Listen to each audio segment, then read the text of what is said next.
Welcome back. Today in Smart Money, we're talking about helping your kids pay for their college education. Daniel Wonston is president of Professional Education Services and has written several books, including Cash for College, something every parent hopes to get a hold of. He's here to tell us about some of the biggest mistakes parents make when applying for financial aid. Good to have you here. Thank you. Nice to be here. Now's the time to get things going, and in fact, a couple of deadlines may have passed. That's right. It's really important. A lot of parents should have started their FAFSA form back on January 1.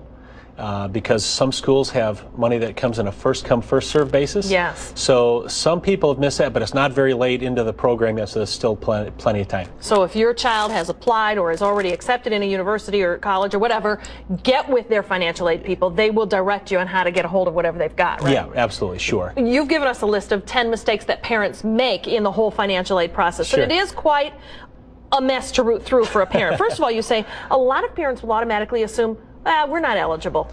An awful lot of parents feel, especially if they're middle-class families, if I make $50,000 a year, if my home's paid for, there's no hope for me. Well, that's not true, because there's a lot of parents, if they have two kids in school at the same time, they could make even up to as high as $150,000 and still qualify for need-based aid, depending on which school that they go to. So don't default. Everybody should apply.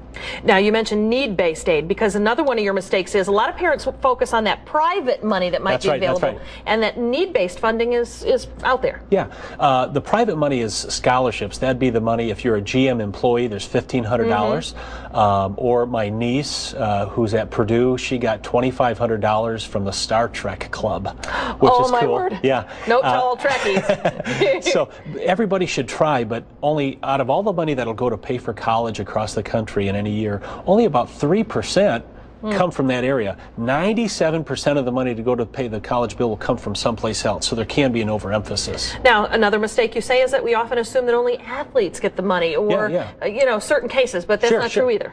No, a lot of people think that I have to have some sort of special status. My wife is 25% Indian, and so some people think, boy, I have to have some sort of bloodline to get the money, but it's not about the blood. It's about your finances and how you hold your money and what the governmental rules say you qualify for.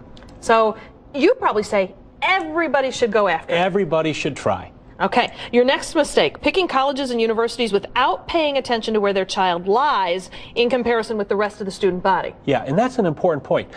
When you shop for schools, many parents can save up to $10,000 if they're going to compare equal schools across the country by understanding how they would award extra money. For example, if your student is in the top 25% of the entering freshman class, say they have a 3.75, and the school average freshman who goes there gets a 3.5, your student's probably in the top 25%. So that school would give you more money.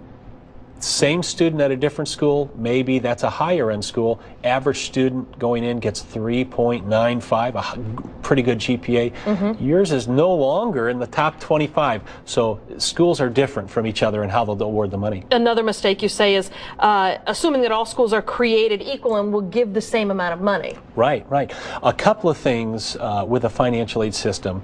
There is something called a financial need. There's a formula that everybody uses, and when it comes down to it, there's a number at the bottom, and that's the need. Not all schools will meet 100% of that need. Well, you kind of want to know that before you go to the school. Some schools will meet 75, some will meet 95, some will meet 50.